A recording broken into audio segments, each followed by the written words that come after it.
Next lecture में आपके पास start करते हैं प्रोजेक्टाइल जो मोशन है, ठीक है। इसमें जो प्रोजेक्टाइल है, जो बॉडी है, वो कितनी हाइट गेन करेगी, मैक्सिमम हाइट गेन करने में उसको कितना टाइम लगेगा, ठीक है। उसके बाद टाइम ऑफ फ्लाइट क्या होगा और हॉरिजॉन्टल रेंज क्या होगी, ये हमें इस लेक्चर में डिस्कस करनी है, ठीक है।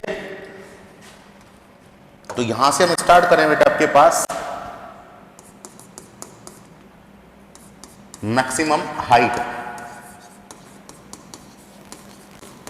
ठीक है, gain by projectile. Maximum height gain by projectile, ये है बेटा आपके पास। तो अगर बेटा मैक्सिमम हाइट है, उसने एक मैक्सिमम हाइट कितनी अटेन की, तो प्रोजेक्टाइल मोशन में बेटे हाइट है, हाइट किस डायरेक्शन में होगी, वर्टिकल या हॉरिजॉन्टल, तो हाइट हमेशा किस में होगी, वर्टिकल डायरेक्शन में। तो आप इक्वेशन वर्टिकल डायरेक्शन में ही लगा देंगे, ठीक है। अच्छा, आपको कंसेप्ट याद ये रखना है कि अगर मैक्सिमम हाइट है तो मैक्सिमम हाइट पर बेटे देखो, मैं डायग्राम बनाता हूं एक बार। सपोज ये वर्टिकल, ये आपके पास हॉरिजॉन्टल, ये बॉडी को आपने थ्रो किया यू वेलोसिटी से, थ्रो किया आपने, तो बॉडी का पाथ कुछ ऐसे होगा, ये बना लिया मैंने। तो सपोज मैंने मान लिया ये क्या है, मैक्सिमम हाइट है, ये यहां पर ये जो पॉइंट है ये क्या है, मैक्सिमम हाइट पर। तो बेटे मैक्सिमम हाइट ये है। तो याद रखे प्रोजेक्टाइल मोशन में बेटे क्या है, हॉरिजॉन्टल डायरेक्शन में कोई भी फोर्स नहीं लगता, इसलिए आपके पास क्या होगा कि एक्स कंपोनेंट जो होगा बेटे फोर्स ही नहीं लग रहा एक्स डायरेक्शन में, तो जो वेलोसिटी है वो चेंज नहीं होगी। तो अगर मैं इस पॉइंट पर देखूं तो इस पॉइंट पर बेटे जो वेलोसिटी है वो यू एक्स, वो कितनी रहेगी, यू कॉस थीटा ही रहेगी। चेंज क्या हो जाएगी, वी वाई, ठीक है। इनिशियल पोजीशन पर वेलोसिटी क्या आती है बेटे, यू कॉस थीटा, और वाई डायरेक्शन में you sine theta. After T time मैंने मान लिया कि बॉडी आपके पास इस पॉइंट पर आ गई, तो हॉरिजॉन्टल वेलोसिटी चेंज नहीं होती। क्यों? क्योंकि बेटे हॉरिजॉन्टल डायरेक्शन में कोई फोर्स नहीं लगता। हमारा टॉपिक है maximum height gain by projectile. तो बेटे मैक्सिमम हाइट क्या होगी, मैंने सपोज किसी बॉडी को अपर डायरेक्शन थ्रो किया, ठीक है, मैक्सिमम डायरेक्शन आपके पास थ्रो किया, तो बॉडी कुछ टाइम के बाद वापस नीचे आने स्टार्ट कर देगी। तो एक पॉइंट ऐसा होगा किसी हाइट पर जहां पर जो वेलोसिटी है वो क्या हो जाएगी बेटे, जीरो हो जाएगी। कौन सी वेलोसिटी, वाई डायरेक्शन वाली। तो हम यहां पर ये स्टार्ट करें, हम यहां पर लिखें एट मैक्सिमम हाइट, जो बेटे वेलोसिटी है, फाइनल वेलोसिटी वो क्या हो जाएगी, जीरो हो जाएगी। तो हम बेटे वो इक्वेशन यूज करें, कौन सी, जिसमें आपके पास क्या आता हो, वेलोसिटी भी आती हो और डिस्टेंस भी आती हो। तो हम थर्ड इक्वेशन यूज कर लें। तो हम यहां पर लिख दें बेटे since we know that, third equation कौन सी यूज कर लें बेटे, वी वाई का square equal to U Y का स्क्वायर माइनस का 2g's, ये वाली यूज कर लें। तो बेटे मैक्सिमम हाइट पर फाइनल वेलोसिटी क्या होती है, जीरो, तो वी वाई की जगह रख दीजिए जीरो। यू वाई कितना था बेटे आपके पास, यू वाई कितना है, यू कॉस थीटा, और यू एक्स ये तो है यू एक्स, और ये क्या है बेटे यू वाई। तो यू वाई कितना है, यू साइन थीटा, तो यू साइन थीटा इसका स्क्वायर माइनस 2g। जब बेटे फाइनल वेलोसिटी जीरो है तो एस की जगह क्या लिख सकते हैं आप, एच मैक्सिमम। तो आपके पास आ गया बेटे 2gh मैक्सिमम इक्वल टू, इसको उधर भेजो तो U square sine square theta, whole square open कर लिया। तो आपके पास आ गया बेटे h maximum equal to U square sine square theta upon 2g। ये आपके पास मैक्सिमम हाइट का फॉर्मूला आ गया।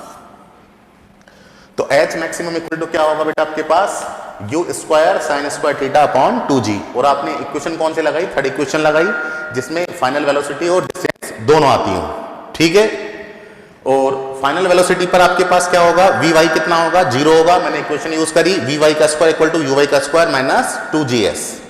सॉल्व किया तो मेरे पास एच मैक्सिमम का फॉर्मूला आ गया। और हमेशा याद रखें कि मैक्सिमम हाइट पर फाइनल वेलोसिटी क्या होती है, 0 होती है। अब हम निकालते हैं बेटे सेकंड टॉपिक, मैक्सिमम हाइट हो गई। अब हम ये निकालते हैं कि इसको मैक्सिमम हाइट पर जाने में कितना टाइम लगा, time taken by projectile to reach maximum height.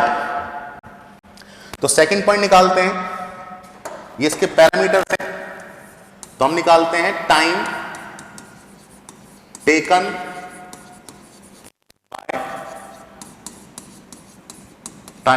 Bye projectile to reach maximum height. मैंने आपको पहले ही बताया था, मैंने आपको ये बताया था मैक्सिमम हाइट पर जो फाइनल वेलोसिटी है वो क्या होती है, आपके पास 0 होती है। फाइनल वेलोसिटी क्या होती है बेटे, 0 होती है। मुझे इसमें टाइम निकालना है तो मैं यहां पर वो इक्वेशन यूज करूंगा जिसमें वेलोसिटी भी आती हो, फाइनल वेलोसिटी, और उसमें टाइम भी आता हो। तो हम कौन सी यूज कर सकते हैं, पहले सबसे पहले मैं लिख देता हूं एट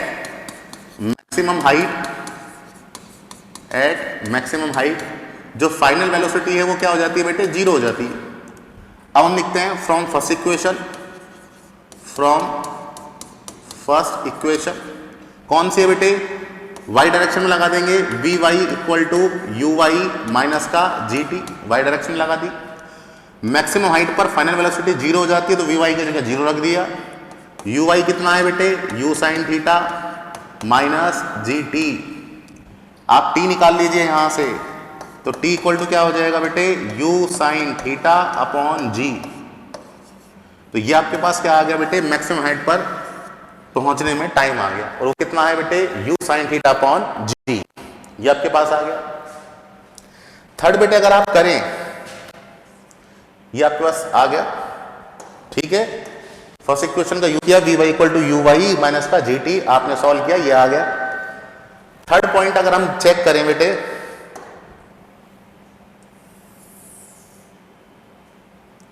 थर्ड है बेटा आपके पास टाइम ऑफ फ्लाइट।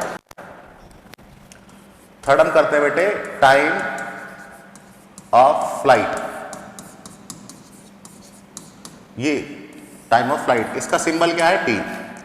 तो टाइम ऑफ फ्लाइट का मतलब है बेटे आपके पास कि जो प्रोजेक्टाइल था उसने कितना टाइम लिया, टोटल कितना टाइम लिया एयर में। जैसे मैंने डायग्राम बना रखा है ये, तो आपने प्रोजेक्टाइल को बेटे यहां से थ्रो किया, बॉडी गई मैक्सिमम हाइट पर गई, वापस नीचे आई और यहां पर। तो इसको टोटल कितना टाइम लगा इस एयर में, इस बॉडी को, इस प्रोजेक्टाइल को टोटल कितना टाइम लगा, उसको आप बोलते हैं टाइम ऑफ फ्लाइट। तो हम यहां पर बेटे ये लिख सकते हैं, टाइम ऑफ फ्लाइट का डेफिनेशन क्या लिख सकते हैं आप, देखो, time taken by projectile in air is called time of flight.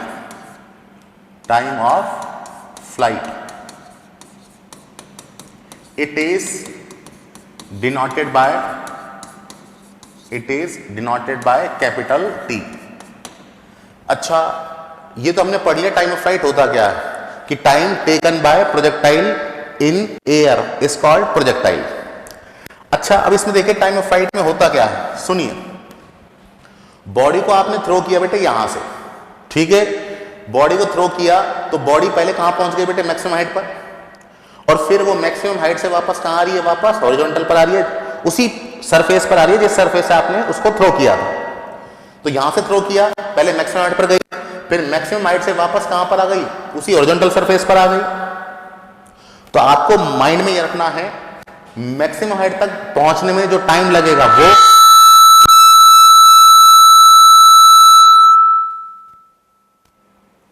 Maximum height तक जो पहुंचने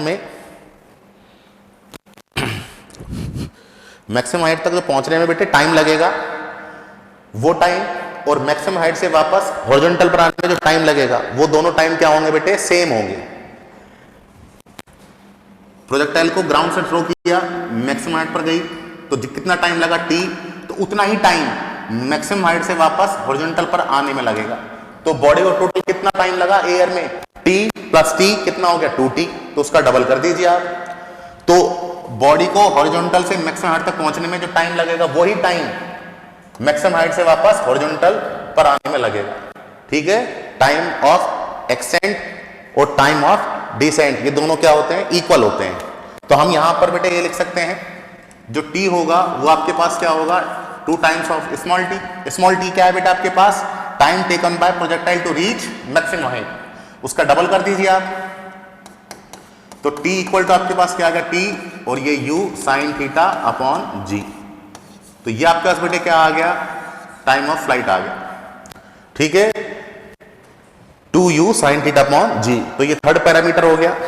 फर्स्ट हमने पढ़ लिया मैक्सिमम हाइट का, सेकंड पढ़ लिया बेटे मैक्सिमम हाइट पर पहुंचने में कितना टाइम लगा, थर्ड हमने पढ़ लिया बेटे टाइम ऑफ फ्लाइट का कंसेप्ट। फोर्थ हम पढ़ते हैं बेटे रेंज, कि इसकी रेंज क्या होगी, जिसको हम क्या बोलते हैं बेटे, हॉरिजॉन्टल रेंज। हॉरिजॉन्टल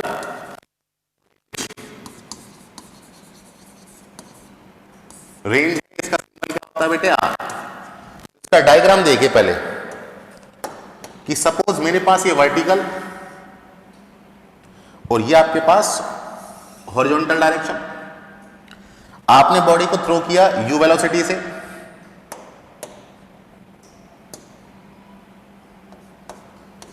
आपके पास बॉडी का पाथ ये होगा। ठीक है, इस साइड कितने एंगल पर थ्रो किया, इस पे ux कितना होगा बेटे, u cos थीटा, ये कितना होगा बेटे, uy equal to u sin theta. अच्छा अब देखिए, तो बेटे बॉडी को आपने क्या किया, ऑरिजिन से थ्रो किया u वेलोसिटी से, वापस बॉडी क्या हो गई बेटे, उसी हॉरिजॉन्टल सरफेस पर आ गई। तो इस बॉडी ने टोटल कितनी हॉरिजॉन्टल डिस्टेंस कवर करी, distance covered by projectile in horizontal direction is called horizontal range. तो बॉडी ने बेटे, हमने बॉडी को यहां से थ्रो किया, ठीक है, बॉडी गई मैक्सिमम हाइट पर पहुंची, फिर मैक्सिमम हाइट से वापस इधर आई, तो इस पॉइंट की और इस पॉइंट के बीच जो डिस्टेंस होगी इसको बोलेंगे हॉरिजॉन्टल रेंज। मतलब ये वाली यहां से लेकर यहां तक जो होगी बेटे, ये क्या होगी, हॉरिजॉन्टल रेंज होगी। तो बेटे डिस्टेंस तो है, ये डिस्टेंस निकाल लीजिए। तो हॉरिजॉन्टल रेंज होती क्या है, हम यहां पर लिख देंगे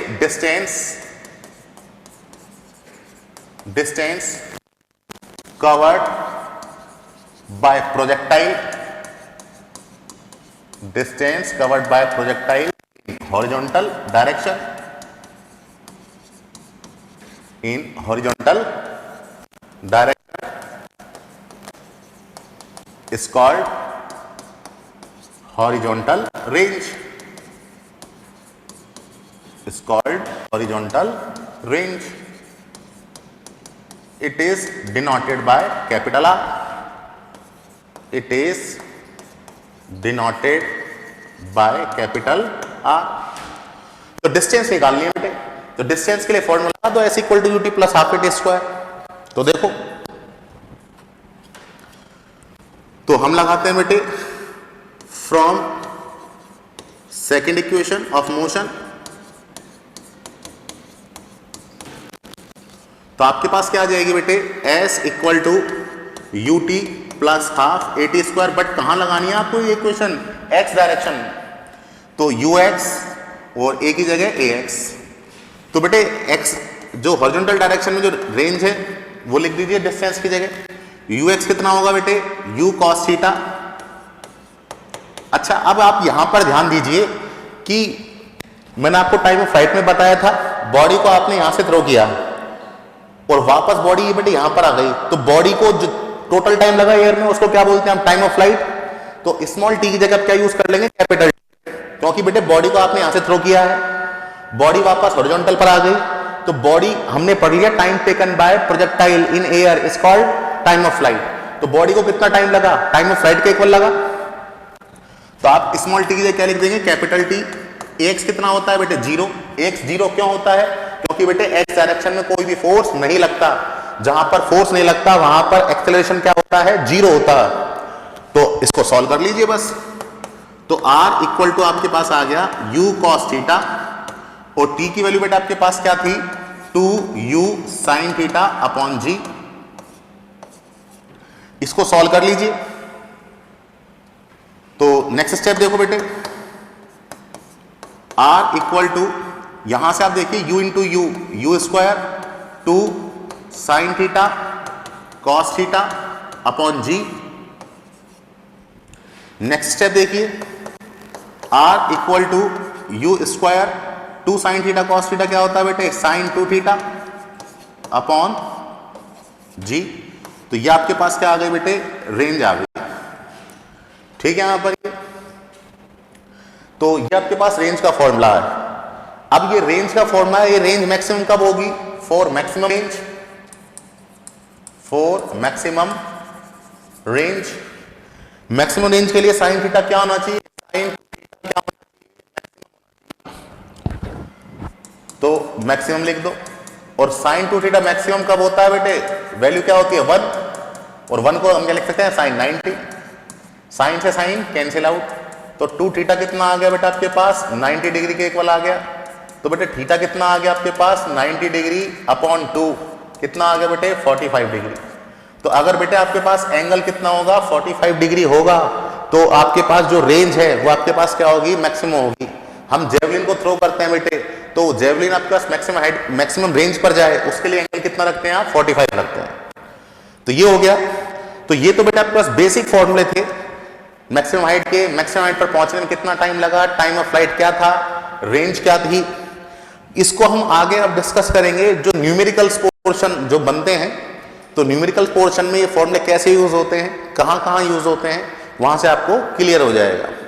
इसमें एक नोट आपको याद रखना है कि अगर आपके पास एंगल थीटा है और 90 माइनस थीटा है, इन दोनों पर आपके पास हॉरिजॉन्टल रेंज क्या होगी सेम होगी।